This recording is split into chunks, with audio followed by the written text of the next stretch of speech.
যেসব মুসলিম কান্ট্রি তাদের দাসত্ব করেছে, তাদের আনুগত্য করেছে, সেই সব আরব মুসলিম কান্ট্রিকে তারা কিছুই বলছে না, কিছুই করছে না। গাজ্জাবাসীর কান্না ওদের কানে পৌঁছায় না। এই বাচ্চাদের মগজের খুলি তাদের কাছে, তাদের চোখে ভাসে না। এই বোনদের ধর্ষণের চিৎকার তাদের কাছে যায় না। এই শিশুদের হাহাকার তাদের কাছে যায় না। এক ফোঁটা পানির জন্য তারা কাঁদছে, এই কান্না তাদের কাছে যায় না। তাদের এই হৃদয় নেফাক দিয়ে এমনভাবে পরিপূর্ণ হয়ে গেছে। এই মানবতাহীনতার এই কাজগুলো, দৃষ্টান্তগুলো ওদের কলবের মধ্যে কোনোই দাগ কাটছে না। যেসব মুসলিম কান্ট্রি তাদের দাসত্ব করেছে, তাদের আনুগত্য করেছে, সেই সব আরব মুসলিম কান্ট্রিকে তারা কিছুই বলছে না, কিছুই করছে না। তাদের কাছে তেল আছে, সেই তেল তারা দিচ্ছে। তাদের কাছে অর্থনৈতিক সাপোর্ট আছে, এটা তারা দিচ্ছে। তাদের জমি ব্যবহার করে সেখানে বোম্বিং করা হয়েছে। আমরা দেখেছি কিভাবে পাকিস্তানের জমি ব্যবহার করে আফগানিস্তানে বোম্বিং করা হয়েছে। আমরা দেখেছিলাম ইরাক ইরান যুদ্ধ লাগিয়ে সেখানে বোম্বিং করা হয়েছিল। আমরা লিবিয়া, সোমালিয়া, মালি, এই তারপরে আপনার ইয়েমেন, জর্ডান, লেবানন, প্রত্যেকটা জায়গার মিসাল দিতে পারি যেখানে মুসলিম ভূমিগুলোকে ব্যবহার করে তারা মুসলিমদের উপর বোম্বিং করেছে আর মুনাফিকদেরকে তাদের সহযোগী হিসেবে রেখেছে। অতএব তাদের অপশন হচ্ছে, হয় আপনি তাদের দাসত্ব করবেন, না হলে মরবেন। যারা দাসত্ব করেছে তারা সুখে আছে, তাদের কোনো সমস্যা নাই। ইভেন গাজ্জাবাসীর কান্না ওদের কানে পৌঁছায় না। এই বাচ্চাদের মগজের খুলি তাদের কাছে, তাদের চোখে ভাসে না।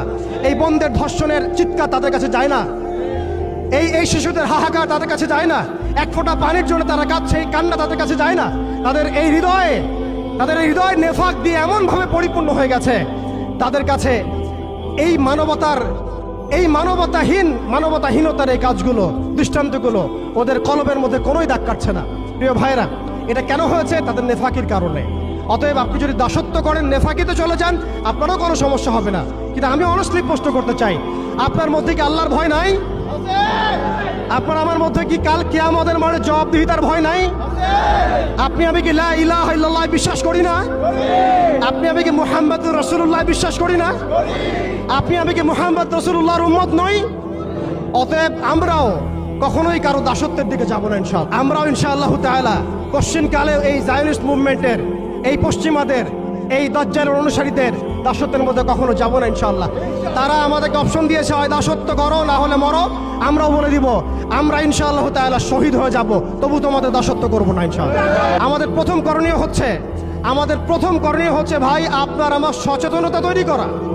আপনি আমি এখনো ঘুমাচ্ছি। তারা বিশ্বকে গ্রাস করার ষড়যন্ত্র করেছে বিগত 200 বছর থেকে।